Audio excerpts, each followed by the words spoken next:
Hello there, and welcome back to my newest chapter book review. And this series is called My Weirder School, not to be confused with My Weird School. Now, in both of the series, it's the same author, Dan Guzman, and it's the same style of silliness, and the illustrator is similar as well. So if you've not seen the inside of one of these books, this is what it looks like. It is in a chapter book format, and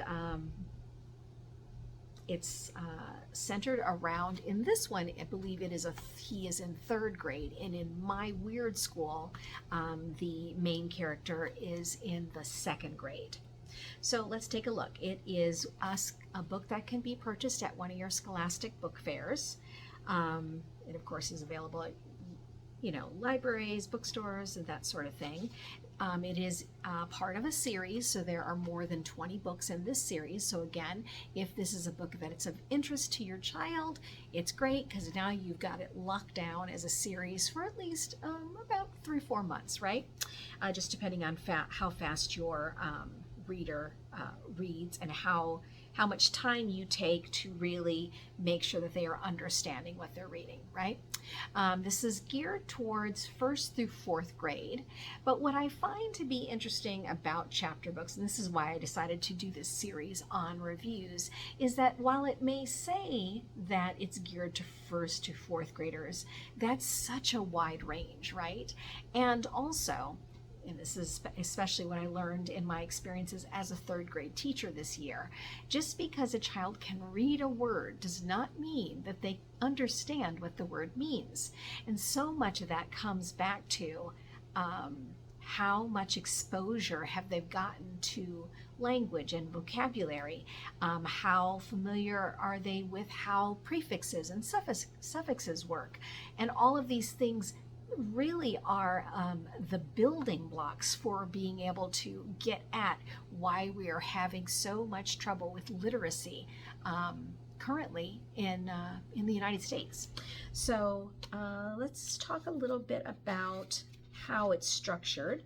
This book has 105 pages in it. It has 12 chapters, and in this book you can see that they are titled. So there are times when I've looked at chapter books and they might have chapters embedded in there, but they don't have an actual table of contents, or they don't have the name of the chapter. So this one is nicely laid out. And as you can see, even from the table of contents, you can see kind of the humor that you're going to find inside this book.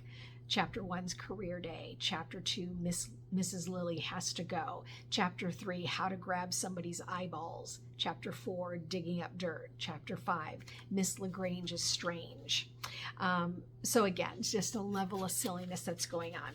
So the other thing, of course, that I pay attention to is how much of the book is taken up by the illustrations. Now, at the beginning of the chapter, and each chapter has a picture very similar to this, you can see it takes up quite a bit of the book. Here's the next page in that same chapter. And then here's the next page, right? And then here's the next page. So the ratio of words to pictures, it's pretty decent. But as I would say, when we're talking about, well, is this truly geared towards a 1st grader? Is it truly geared towards a 4th grader? I think that a 4th grader for sure would have no problem reading this. And just depending on your 3rd grader, they probably wouldn't have any problem with reading this. But again, I always encourage parents, especially when you get into a new chapter book series, please do a side-by-side with them so that you can hear not only how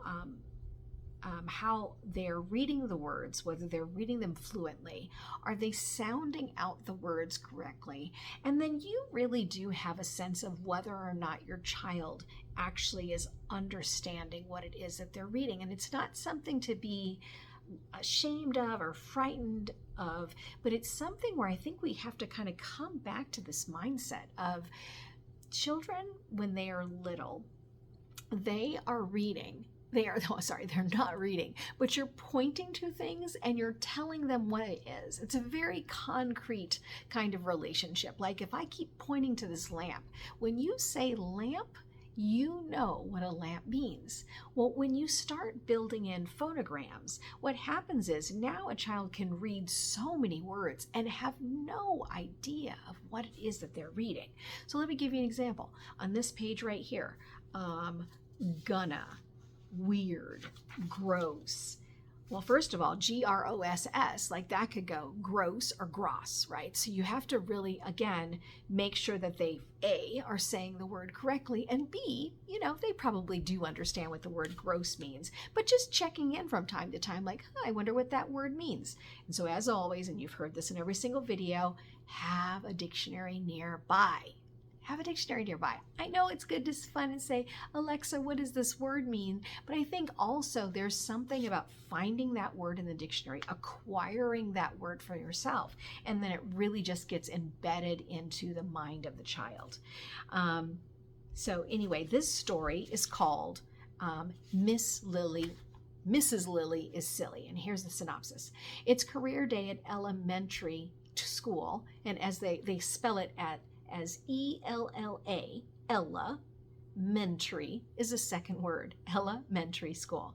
Mrs. Lilly is a reporter for the local paper. She's going to come help the kids make their own newspaper all about the school. What will happen when AJ, that's the main character, and the gang become investigative reporters? Who's going to get fired? Who's going to end up in jail? Yikes. So again, a lot of silliness going on.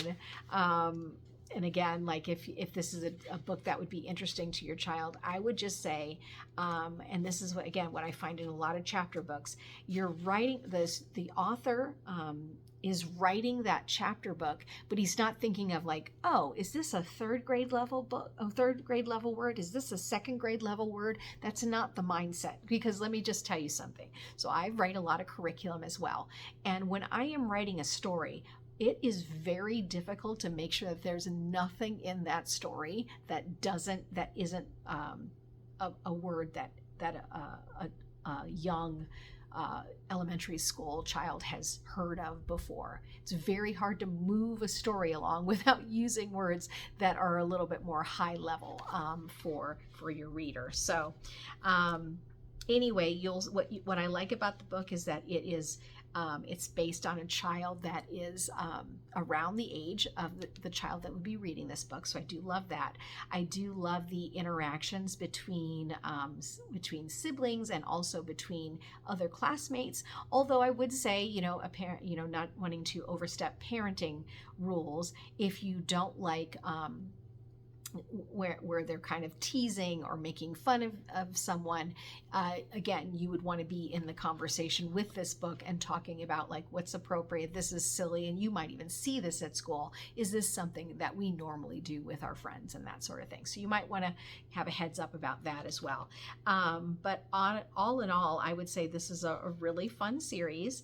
I always like reading these books because again, it gets in the mind of like, how I've heard, children talk at school, and they just have like a silliness, but a seriousness to it that is just really fun as an adult to read and be reminded of, life as a third grader. So, all right. So this is my review of this book. I would say this is a nice series to get into.